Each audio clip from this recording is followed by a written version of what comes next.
नमस्कार। चलिए आज एक ऐसे सफर पर निकलते हैं जो सिर्फ आंखों के लिए नहीं बल्कि रूह के लिए है।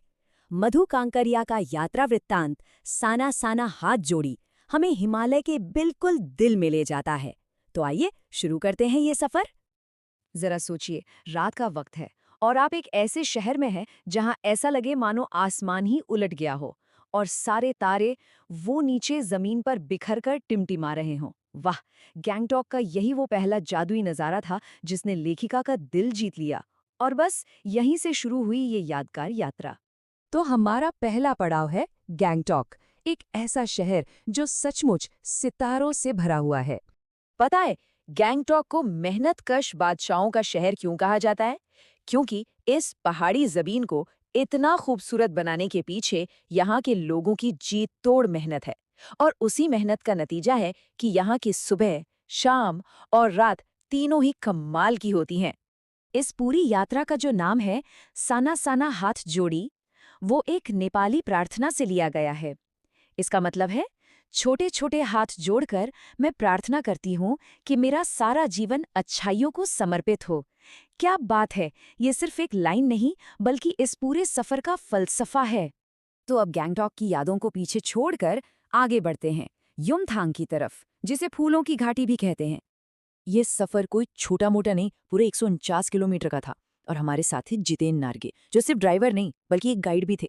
जीप पाइन और धूपी के पेड़ों के बीच से गुजर रही थी और लेखिका के मन में बस एक ही बचकानी सी उम्मीद थी, क्या इस बार बर्फ दिखेगी? पर यह सफर सिर्फ खूबसूरत नज़ारों का नहीं था। रास्ते में हर तरफ आस्था और विश्वास के ऐसे निशान बिखरे थे जो उस जमीन की कहानी सुना रहे थे। रास्ते में अचानक लेखिका को कतार में लगी सैकड़ों सफेद पताकाएं दिखती हैं। हवा में शांति से लहराते इन झंडों का आखिर क्या मतलब हो सकता है? इसका जवाब जितेन नार्गे देते हैं। वो बताते हैं कि जब किसी बौद्ध की मृत्यु होती है तो उसकी आत्मा की शांति के लिए 108 सफ़ेद पताकाएं फहराई जाती हैं।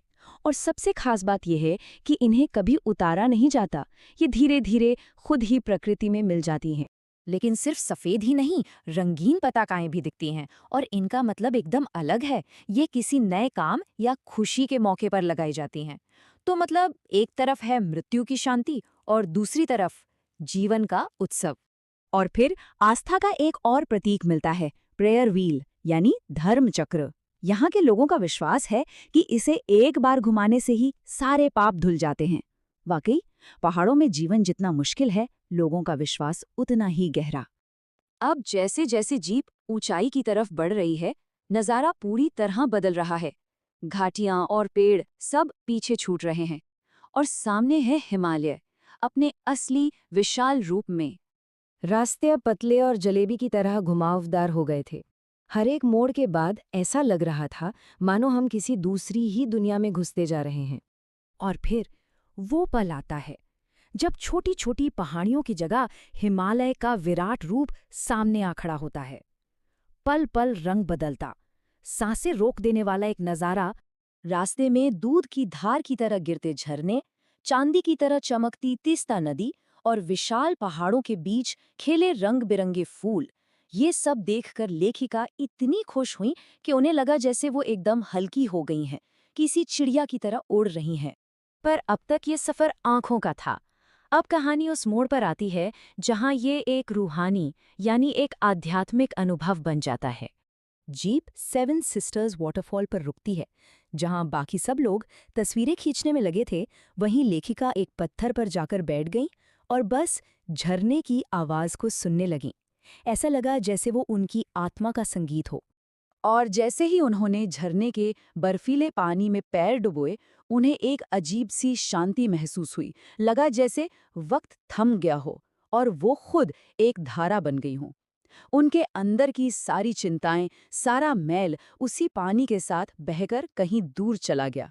ये अनुभव उन्हें एक बहुत बड़े और गहरे सवाल की तरफ ले जाता है। इस विशाल प्रकृति के सामने हमारा वजूद आखिर है क्या? उन्हें एहसास हुआ कि एक ही पल में इस कायनात में कितना कुछ हो रहा है। झरने बह रहे हैं, तिस्ता नदी दौड़ रही है, बादल चल रहे हैं, फूल झूम रहे हैं, हर चीज गति में है, हर कोई अपनी धुन में बह रहा है। और इसी में छिपा है प्रकृति का सबसे बड़ा सच, चरेवती चरेवती मतलब चलते रहो, बस चलते रहो। असल में जीवन का मतलब ही है निरंतर बहते रहना। और ये यात्रा हमें सबसे बड़े सवाल पर लाकर छोड़ देती है। समय के इस अनंत बहाव में, जहाँ सब कुछ आगे बढ़ रहा है, एक तिनके जैसे हमारा अस्तित्व आखिर है क्या? ये सवाल सिर्फ लेखिका का नहीं, हम सबका है। और शायद इसी सवाल का जवाब ढूंढना ही जीवन की सबसे बड़ी यात्रा है।